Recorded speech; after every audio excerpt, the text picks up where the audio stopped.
আপনার প্রথম প্রজন্মের যে চ্যালেঞ্জ আর তৃতীয় প্রজন্মের চ্যালেঞ্জ, দুইটা চ্যালেঞ্জের ধরনটা কেমন? এখন উদ্যোক্তা হিসেবে, এই গ্রুপের পরিচালক হিসেবে আপনি কি ধরনের সমস্যা অথবা চ্যালেঞ্জের মধ্য দিয়ে যাচ্ছেন?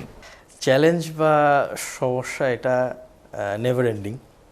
যে কাজ করে তার ভুল হয়, যে কাজ করে না তার কোনো ভুল হয় না। আমাদের পজিশনে যত আমরা ডিসিশন নিতে পারি, যত কম ভুল করা যায়, বাট ভুল যে করি নাই সেটা না, ওখান থেকে আসলে আমরা লেসনগুলো নিয়ে রিকভার করা। আর ইম্পর্টেন্ট হচ্ছে গিয়ে বিনিয়োগ হোক বিশ্বস্ত, আমার পছন্দ সল্ট বে।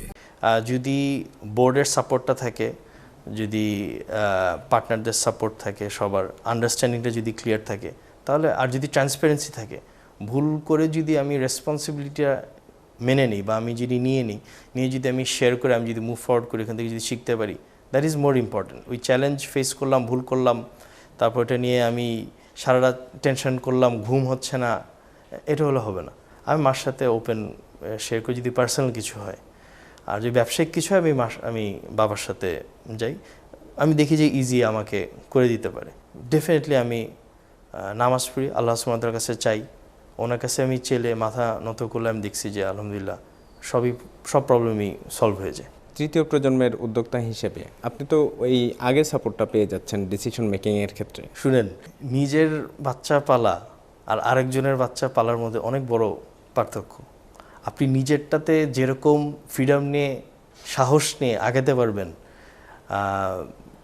আপনি যদি কোনো কিছু ইনহেরিট করেন, ওটা অন্যরকম, ওটা আরও ডিফিকাল্ট।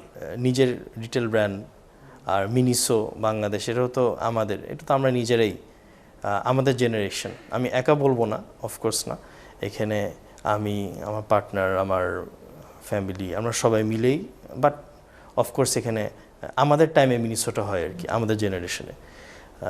ঠিক এরকমই আরও আমাদের নিজেদের কনসার্নস বা ব্যবসা আমাদের আছে, ওটাতে কিন্তু আমি একরকম মোর ফ্রিডম বা আরেকটু লেস কশাস, আরেকটু বেশি রিস্ক নিতে পারি। বা যখন আমাদের গার্মেন্টসের কথা বলি, যেটা আমরা সেকেন্ড জেনারেশন ফুললি, আমার আব্বা উনি শুরু করছেন, এটা ওনাকে দিয়ে শুরু যাত্রা। ওখানে কিন্তু আমাদেরকে আরও বেশি প্রুভ করতে হয়। আমি যদি আমাদের নিজের কনসার্নগুলোতে আমার কনসার্নগুলো যদি 100 দিই, সেকেন্ড জেনারেশন কনসার্ন লাগবে 200% দিতে হয়। কারণ এখানে আমার আব্বার সম্মান জড়িত, এখানে আমাদের লেগেসি জড়িত, ওটা মোর ডিফিকাল্ট। এই জন্য বললাম, যদি ফার্স্ট জেনারেশন 100% দেয়, সেকেন্ডকে 200 দিতে হবে শুধু ধরে রাখতে। আর যদি আগাইতে চায়, আরও বেশি কষ্ট করতে হবে।